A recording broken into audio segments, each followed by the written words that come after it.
हर खबर की अपडेट सबसे पहले पाने के लिए सब्सक्राइब करें हमारे न्यूज चैनल को, घंटे का बटन दबाकर पाएं सबसे तेज समाचार आप होने वाली है।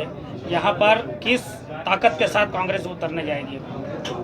देखिए, पूरे देश भर में एक अजीब सा वातावरण निर्मित पिछले सालों में हुआ है और एक निर्वाचित सरकारें, चाहे हो मध्य प्रदेश की हो, चाहे राजस्थान हो, चाहे छत्तीसगढ़ हो, पंजाब हो, कर्नाटक हो, निर्वाचित सरकारों को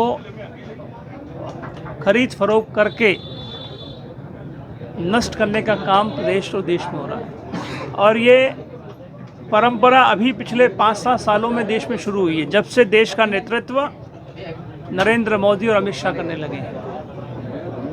प्रदेश में एक सरकार, आप सब जानते हैं कि 1.5 साल पहले एक सरकार बनाई हमने। देश की जनता ने 15 साल की भ्रष्ट शिवराज की सरकार को, भाजपा की सरकार को उखाड़ फेंका।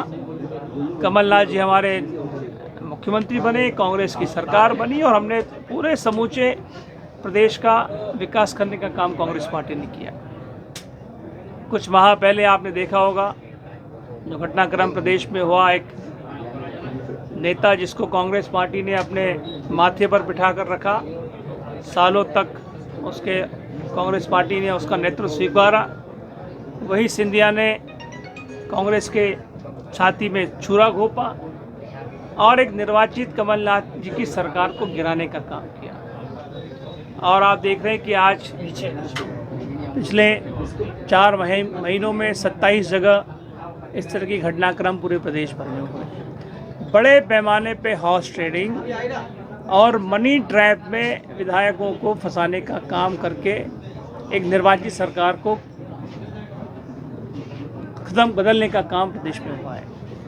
वही हमारे मानदाता और नेपानगर में हुआ। मुझे कहते हुए बहुत कष्ट भी हो रहा है कि एक निर्वाचित जनप्रतिनिधि, जिनको 15 साल के संघर्ष के बाद में हमारे मानदाता और नेपानगर के साथियों ने चुनकर विधानसभा में अपने क्षेत्र के विकास के लिए भेजा, उस जनप्रतिनिधि ने इस तरह का कृत्य कांग्रेस के कार्यकर्ताओं के साथ में और क्षेत्र की जनता के साथ में किया है। चुनाव आपके सामने है, अब आएगा, चुनाव होगा।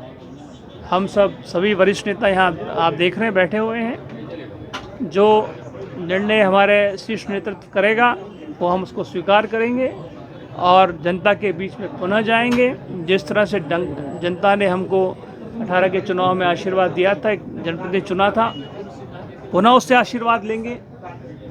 जनप्रतिनिधि को यहाँ से चुनकर भोपाल भेजेंगे और पुनः प्रदेश में कमलनाथ जी नेतृत्व में सरकार हम बनाएंगे। नागपंचमी में फोटो शेयर की थी आपने सिंधिया जी को, नागपंचमी क्या नागराज को खन कुचलने का, उसका अलग अलग लोगों ने अलग अलग परसेप्शन उसका लोगों ने निकाला।